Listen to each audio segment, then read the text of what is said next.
Hello, my name is Sarah Ann Daly, and I would like to talk to you today about engagement. By engagement, I mean when we in the classroom as teachers are trying to motivate our students in many different ways. And there are 4 areas of engagement that we'll talk about today. The first 2 are observable. The second 2 are just internal in the student. The observable areas of engagement are academic and behavioral. And then internally they are affective and cognitive.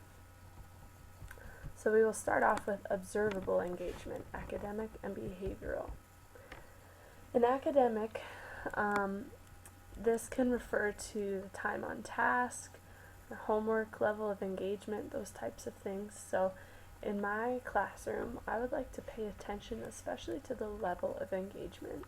Not only seeing if students are doing their work, but whether or not they are actually fully engaged in it, fully thinking and asking questions, probing deeper, being curious. Also, I would like to consider what kind of conditions do students need to be successful. It can be hard for them to be engaged fully in their homework or staying on task if the conditions aren't good. Like, for example, if it's too cold, too hot, if the room is loud.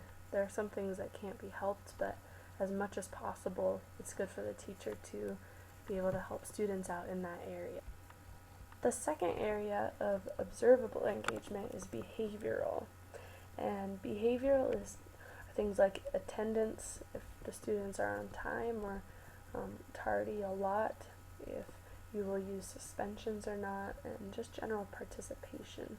So something that I would like to do in my classroom to ensure, and rather than punishing students that are late, just help motivate them to get there on time, is that I'll try my best to have a really interesting, short, maybe 5-minute activity at the beginning of every day that students will miss out on if they're late. So the only way they will be able to take part will be if they get there on time.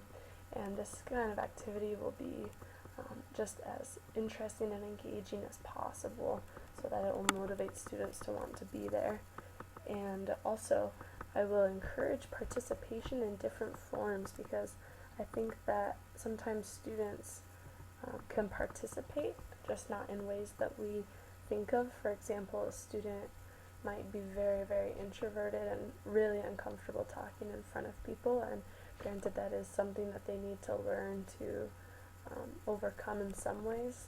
If you really want the student to be able to engage with the class, they need to be able to participate in a different way other than raising their hand and saying something. So providing other means of for students to be able to participate and show their participation.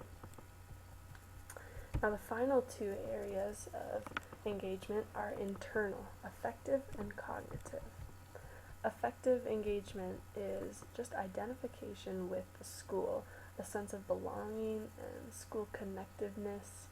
So one area that I would really like to implement in my classroom is to find projects that really build the school community, not only the school community, but also the classroom community.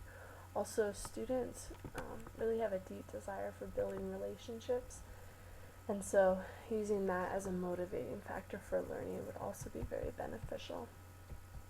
Now, the final area of engagement, of internal engagement also, is cognitive.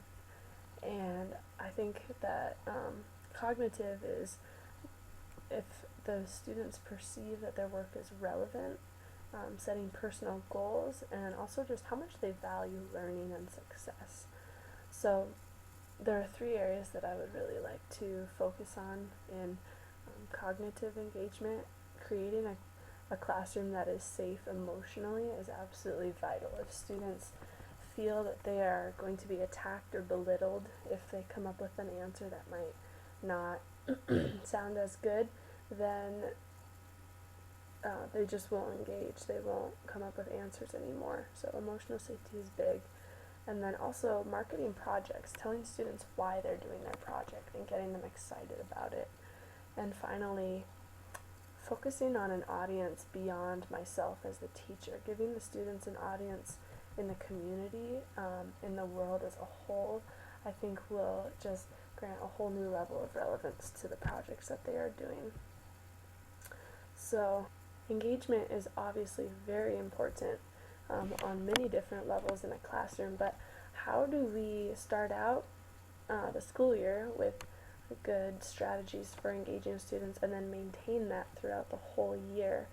And I would just like to leave you with one thought. There are many different things that go into this, but one big area is just to model desired behavior. If you want students to diagram a sentence, put up a sentence and diagram it yourself. If you want them to write a poem in a certain form, like haiku or sinkein, write one yourself with them. Show students how to do it and show them how to be successful, and then they will truly be engaged.